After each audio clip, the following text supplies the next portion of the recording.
The NFL draft deadline has passed, the transfer portal window has closed, and now Penn State football's roster is set for the spring season. Is that a good thing or a bad thing given what they have at wide receiver and at offensive line?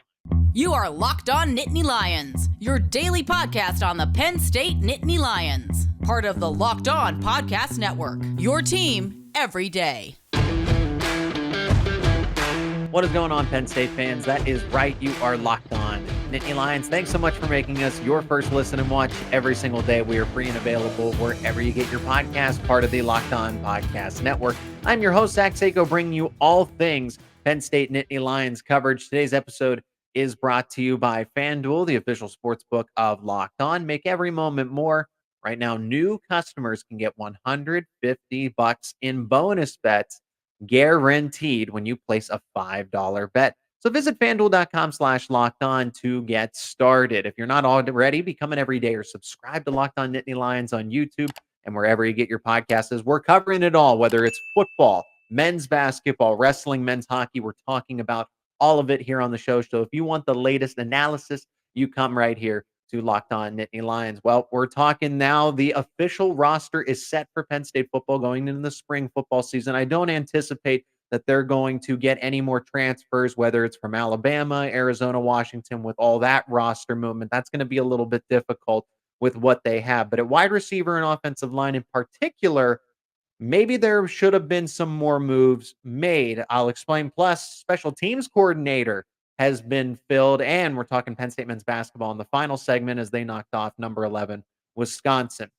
But at wide receiver and offensive line, Penn State certainly could have done more in the transfer portal, and the group is locked for the moment. I say this for the moment. I have to preface it that way because at the end of spring football, we could see some movement again with the roster and the depth chart because there are going to be battles. I think it is a complete open competition with what you had as a result of the wide receiver. I can't really say that you lost anything because Dante Cephas went into the transfer portal, but nothing was really gained from the wide receiver position in 2023. Now, offensive line, you got to replace three veterans, I should say. Hunter Norzat included here, but I'm talking at the tackle spot. I'm talking Caden Wallace on the right side, and of course, the future franchise left tackle, Olu Fashanu, who anchored that spot for the Nittany Lions. I want to dive into the wide receiver spot first, though, because Keandre Lambert-Smith seemed like maybe the portal was a possibility. He's eligible for the NFL draft. He was also eligible to come back for one more season.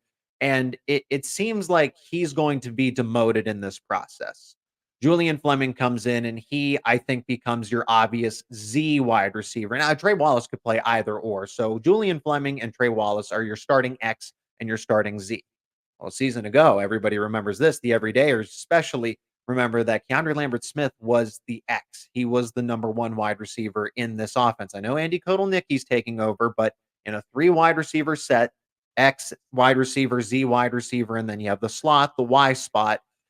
Keandre Lambert-Smith is going to be demoted, relegated to the slot receiver position, being the number three wide receiver. And when you are the face of the passing game, a face of a passing game from last year that I wouldn't want to be the face of, it's probably going to sting a little bit if you take a demotion, if you had a real conversation with the coaching staff. And I'm sure that's why Dante Cephas is in the transfer portal. That's why Keandre Lambert-Smith, at least for the moment, you take the social media, and I remember back to his post where he just seemed a little disgruntled. Maybe that was a coaches players meeting. Who knows what actually happened? Maybe it was something personal, but I got to think it was football related. And why wouldn't it be? Because you have to be frustrated with losing your job as the number one wide receiver, but maybe he tries to win it back from Trey Wallace. I just think when you have Julian Fleming coming in now as your veteran leader, easily the best blocking wide receiver, we knew that that was a problem a season ago. And Trey Wallace's potential is still untapped. I think Wallace still has a lot more to prove, and he was injured. We saw what KLS's ceiling is, a playmaker to an extent, not an overall difference maker unless you change the level of competition. I brought this up many times. Indiana, West Virginia, he can get it done, but that's his ceiling. And now we know that with Trey Wallace. Can Wallace take over a game against a different level of opponent? But the state of the wide receiver position, it is interesting. Those are going to be your three starters, at least at the moment. Julian Fleming, Trey Wallace will be your one and your two. And then Keandre Lambert Smith, are we even sure that he's going to be the starting slot, the three wide receiver? You would be led, I would be led to believe so at this point in time. But you have everybody back. And then you have the trade, right? I say it's an A-plus trade. You traded Dante Cephas for Julian Fleming. But there's going to be fierce competition. I think Fleming and Wallace, because of where they are and how hard they're going to work in the spring football season, their spots are safe. But with Keandre Lambert Smith getting the first try at the Y slot receiver position, everybody else, I think, is going to fall in the line here. Remember, Liam Clifford's still on the team and plays the slot wide receiver. Caden Saunders, 97 overall graded, high end 4-star. He's still with the team. Malik McLean, Anthony Ivy, Amari Evans, Malik Mega, all those other guys are vying for spots. And I look to wide receivers like Amari Evans, who played a lot more, who played more than Keandre Lambert Smith down the stretch, oddly enough, right? Or played about pretty evenly, I would say. That's interesting. You're veteran versus still the young and up and coming wide receiver, and one starting to take snaps away from you down the stretch of the season. In my opinion, somebody's going into the portal from the wide receivers room after spring ball. I'd be shocked if one or two wide receivers don't go into the portal, because this is a make or break time. Guys who have been here going into that third season, this is the chance to make your mark, or you got to go somewhere else. It feels like it's almost too crowded. And people have brought up this point that, well, the wide receiver room might actually be better because everyone's back except for Dante Cephas. Everybody is back. And do we really want to get that excited about a position that just, again, didn't have a lot of success a season ago and was one of the detriments to the passing game? The offensive coordinator and Kodal Nicki is supposed to help change that, but let's not pretend that it's going to be completely different. These guys have shown us what they're capable of to an extent. To an extent. Do I think they can get better? Yes, but they're not all going to be different caliber players overnight. So, no Cephas. You add Fleming. Each young player is naturally going to get better. So technically, yes, the wide receiver room has moved slightly in the right direction, but only slightly. And remember, Fleming is just at Penn State for 1 year. Now, at the offensive line, Sal Wormley, somebody that I was keeping an eye on, like Keandre Lambert Smith, not to transfer, but was he done with college football? I thought he would leave. I thought he was going to be in a similar situation like Caden Wallace, just tired of it, ready to move on to the next level. But maybe somebody told him, maybe a scout talked to him and said, you need one more year to prove yourself. As far as the offensive line goes, well, you were replacing a top 5 talent in Olu fashion, with probably a top 10, top 15 selection just based on what NFL teams need at the top of the draft. Let's get that out there first.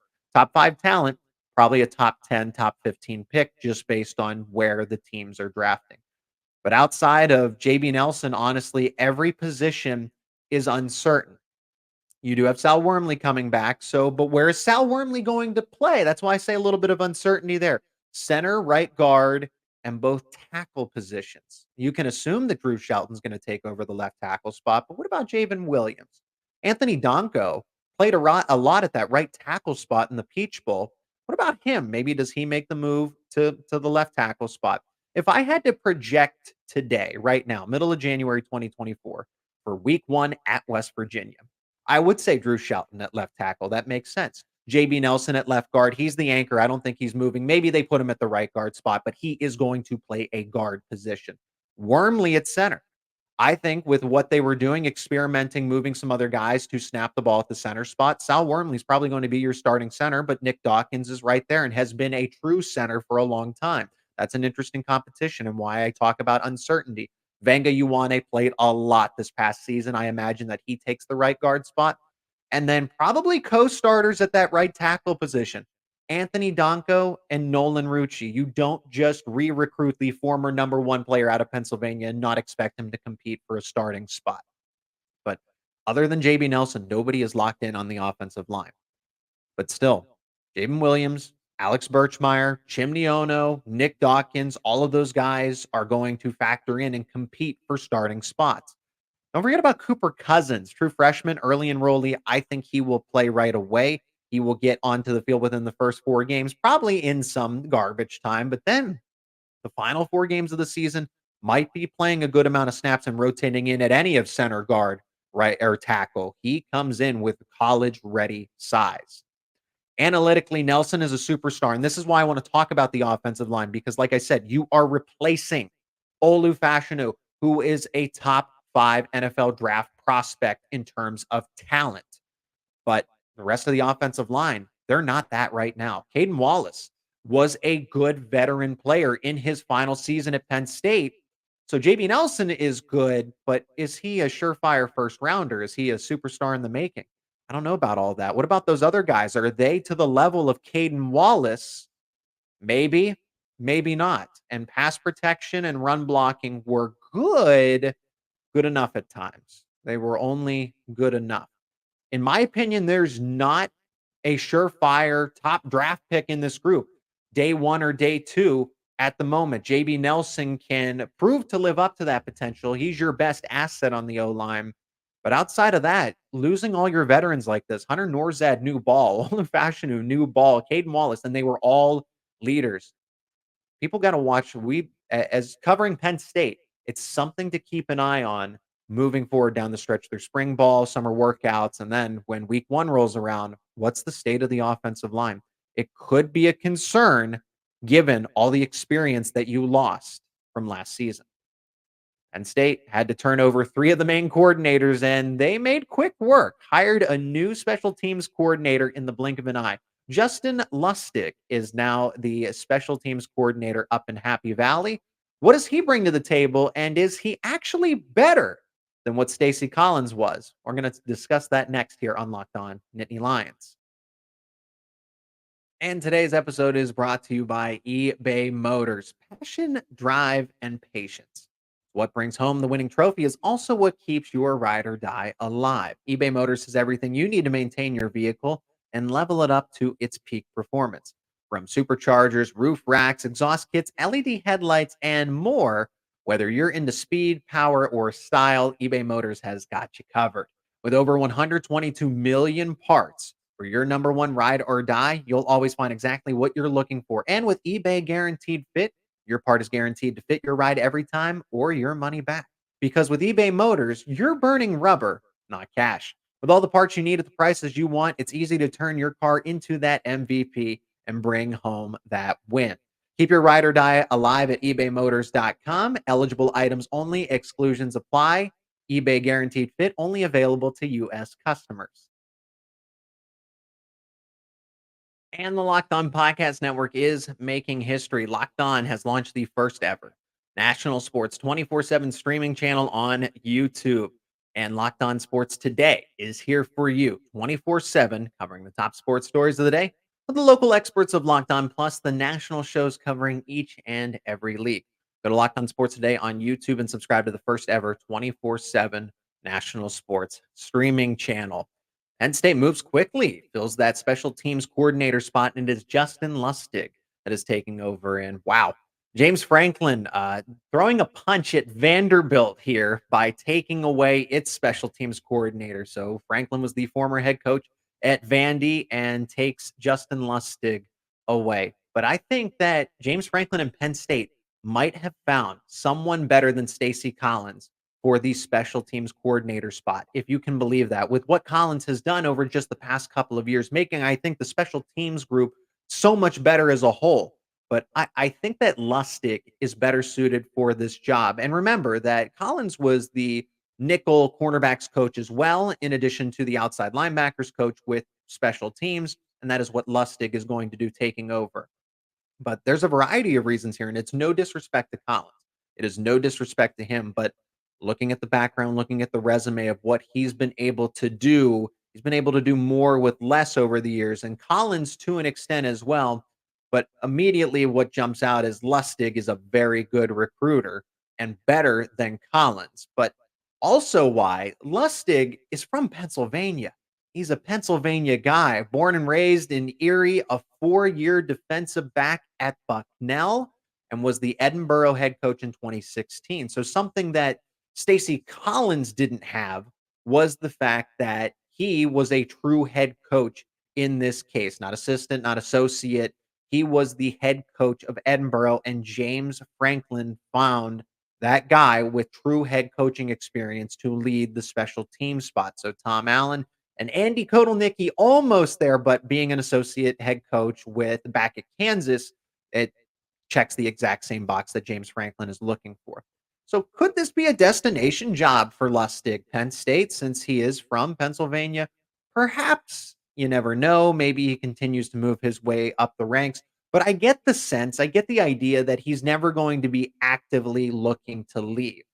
Collins is a Midwest guy. I'm not exactly, I guess I am a little surprised that he returns to Boise State, but maybe he and his family just really like that area and like being in that part of the country. Lustig from Pennsylvania might like being in Central PA once again. But other experts have talked about him as an outstanding recruiter for the longest time. And now he's back in Pennsylvania. He's in a familiar territory. He knows how to recruit this side of the country very well. And he's coached in the SEC and the ACC, spent 6 years at Syracuse as well. So all of that sets him apart from Stacy Collins and the major experience. I think he's coached every position. Lustig, he played defensive back. He's coached the running backs, wide receivers, tight ends, just about everything under the sun. And he's done it in the SEC, done it in the ACC. He's been a head coach, different level of football. However, he's been an actual head coach. Those 6 years at Syracuse, he was producing Ray Guy Award contenders. And now here's the resume at 3 years at Vanderbilt. This comes straight from the Vanderbilt website. Was the special teams coordinator, associate head coach with Vandy, and also coached the tight ends. So I know he's going to be working with different position groups now, but I like that Penn State has went out and gotten two coaches that have offensive line or tight end backgrounds. Andy Kotelnicki and now Justin Lustig. So you just get more knowledge into the room and that prior head coaching experience, as I've mentioned. But in the 2022 and 2023 seasons, Vanderbilt ranked 41st and 44th in special teams efficiency, according to ESPN. Pretty impressive for Vanderbilt, who usually averages about 2 to 3 wins a season. And they claimed that Lustig inherited a group that was outside of the top 100. So he took a special teams group that was ranked below 100th, and they became a top 50 group. So there's the results right there, and there's the evidence to go along with it. And Vanderbilt was one of 20 programs in the country to block multiple punts and finished 11th nationally in net punting. So Penn State will pick up right where it left off with Stacy Collins and what it's been doing, honestly, for over the past years. I know you've had talented kickers in Barney Moore, Jordan Stout, and you continue to do things with Riley Thompson. But this is interesting. And here's another connection, funny enough, right? In 2023, Vanderbilt had a pair of all SEC specialists in Hayball and Schelling, first and second team, respectively. Hayball was actually a 2-year veteran at Vanderbilt, which saw him what they describe as becoming the best punter in school history. And they called him the Aussie.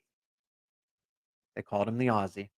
So if it from Australia, he was a finalist for the Ray Guy Award and became Vanderbilt's first all SEC punter since 1996. So Riley Thompson. So there's a familiarity here.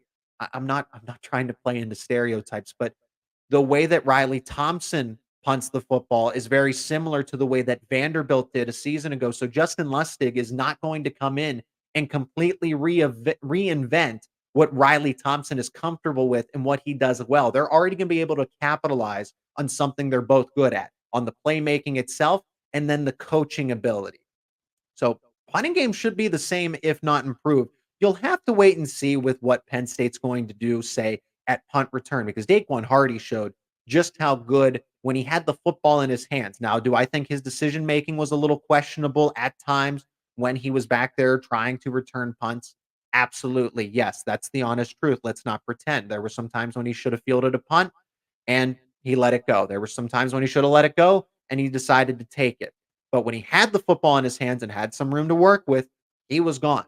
And Penn State's going to miss that. So does Caden Saunders step up in that role? Does somebody else take over? Is Amari Evans? Is there another defensive back on the roster that could possibly do it? Penn State's going to either go with a wide receiver or a defensive back returning punts. Maybe an Elliott Washington because he does run a 4.340 as we're told.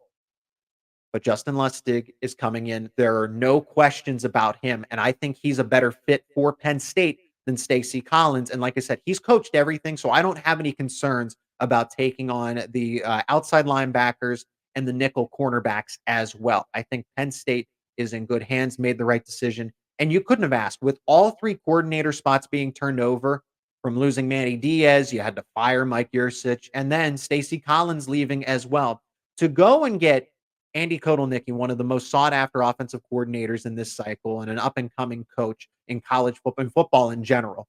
And then Tom Allen, who's just a defensive mastermind. And up until NIL in the transfer portal was doing pretty well in Indiana, I might add. I talked about that. Indiana did not adapt to the times. So Tom Allen and that football team were left behind because of it. But Tom Allen now gets to focus on defense again. That's a good replacement for Manny Diaz. And now Lustig taking over as the special teams coordinator. Penn State men's basketball beating number 11 Wisconsin, storming the court. Well deserved for the fans in attendance on a 9:00 game on a Tuesday night. We're going to talk about it. And what does that mean for Penn State's chances at an NCAA tournament? Is that realistic with where they are right now? We'll discuss on the other side. And today's episode is brought to you by FanDuel, the official sports book of Locked On. The NFL regular season has come to a close, and now the playoffs are here, and there's still time to get in on the action with FanDuel, America's #1 sports book. Right now, new customers can get $150 in bonus bets guaranteed when you place a $5 bet. It's that simple. It's $150 guaranteed in bonus bets, win or lose. The app is super easy to use, and I actually use the app myself. And there are so many different ways to bet, like live same-game parlays, find bets in the all-new Explore tab, make a parlay in the Parlay Hub, the best way to find popular parlays. So the bets are already made for you, and so much more. So visit FanDuel.com/lockedon and make your first bet a layup. That's FanDuel.com/lockedon to get started. FanDuel, official partner of the NFL. We're talking Penn State men's basketball in this final segment, and Zane Brancefield is back to help me do just that as Penn State beats number 11, 11th ranked Wisconsin, undefeated in Big Ten Conference play until they came to the Bryce Jordan Center, 87-83. Signature win for Mike Rhodes. I would say the best one to this point in his tenure at Penn State. And now the Nittany Lions at least build a little more respect here, Zane, as looking forward. Now, everyone told me to pump the brakes on, is this team trending in the right direction towards an NCAA tournament berth? Because I've said it for a long time that this team has elements to be competitive. They're not the worst team in the Big Ten. They never were, and they never will be. But right now, this team is, what they're doing is they're taking all the things that they're best at and using that to their advantage. Because as we've seen, when they get into a competition where there's a significant mismatch, they are not going to do very well.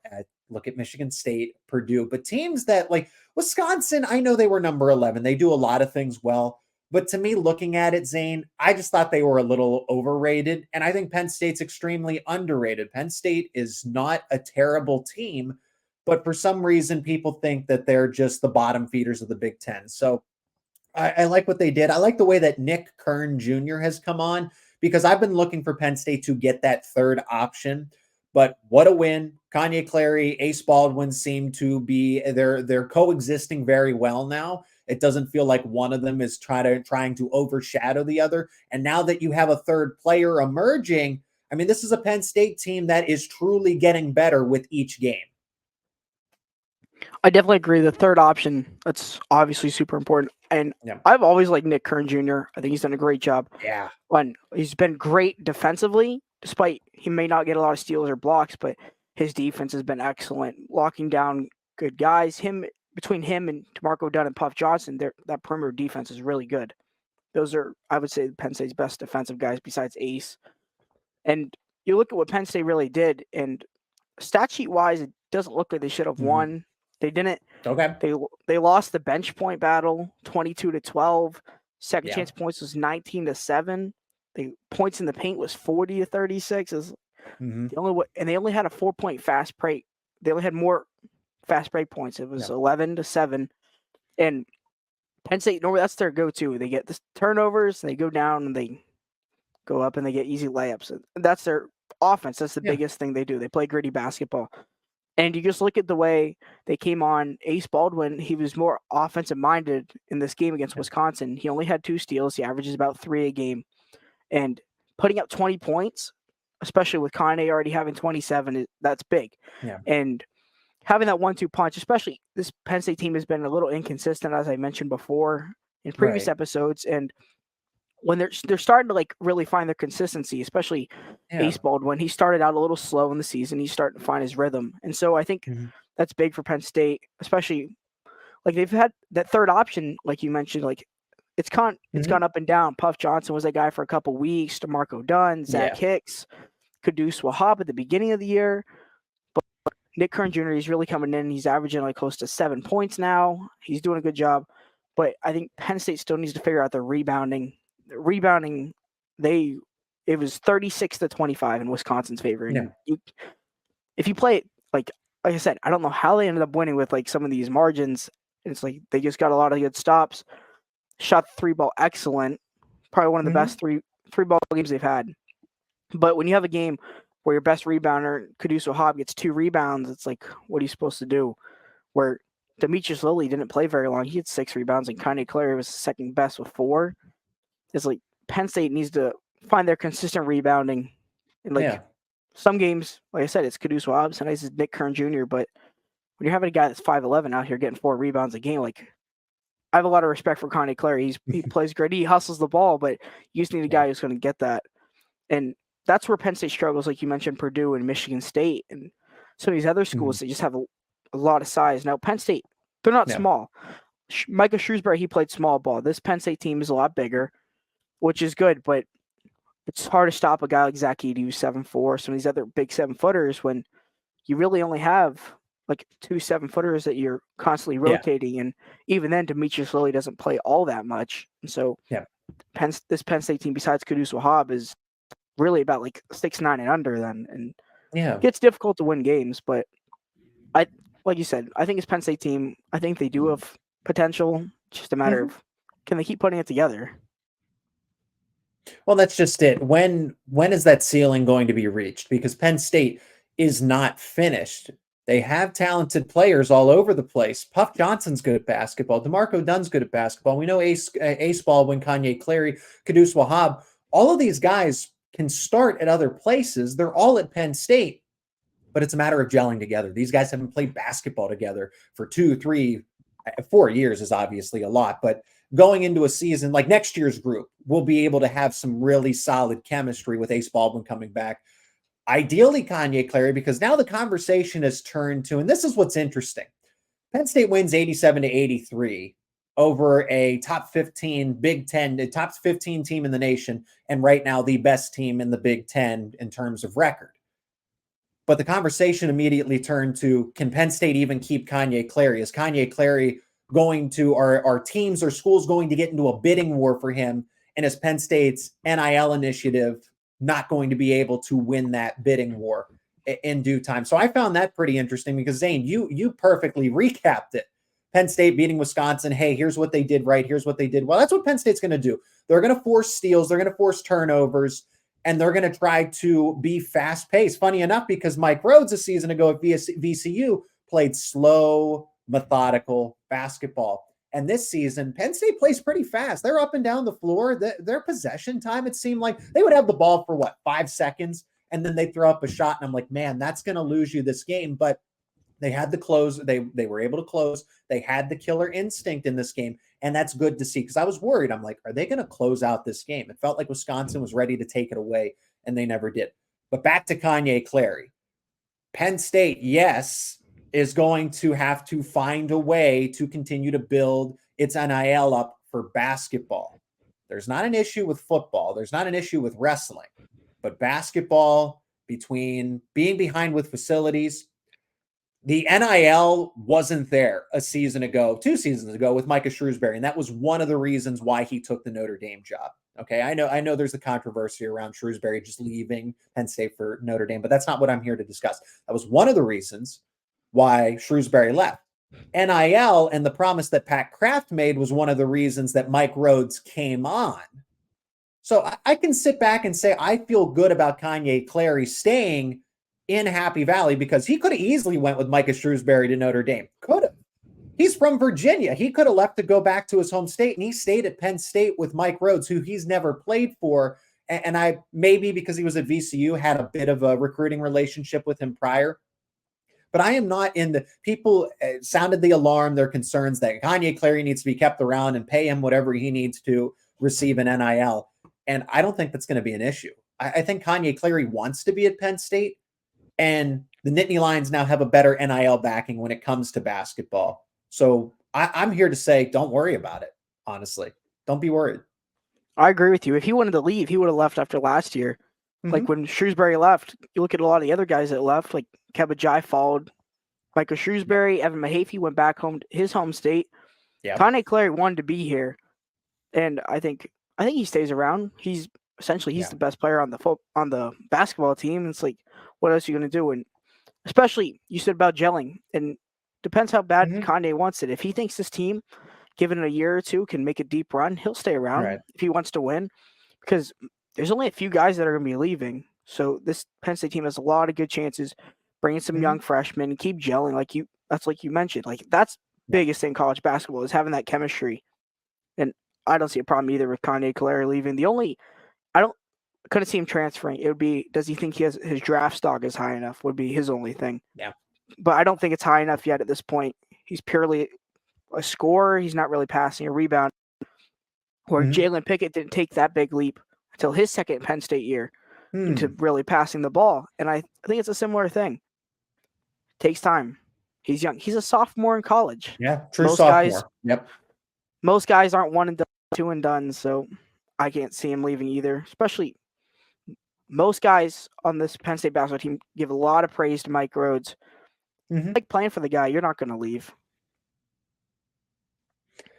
Zane, I appreciate you coming back on the show to help me recap this one. Now, Penn State plays at Ohio State next. That's going to be an interesting one because Penn State, remember, they erased that 18-point deficit and came back, but I got to imagine that Penn State is going to be probably a double-digit underdog going to Columbus.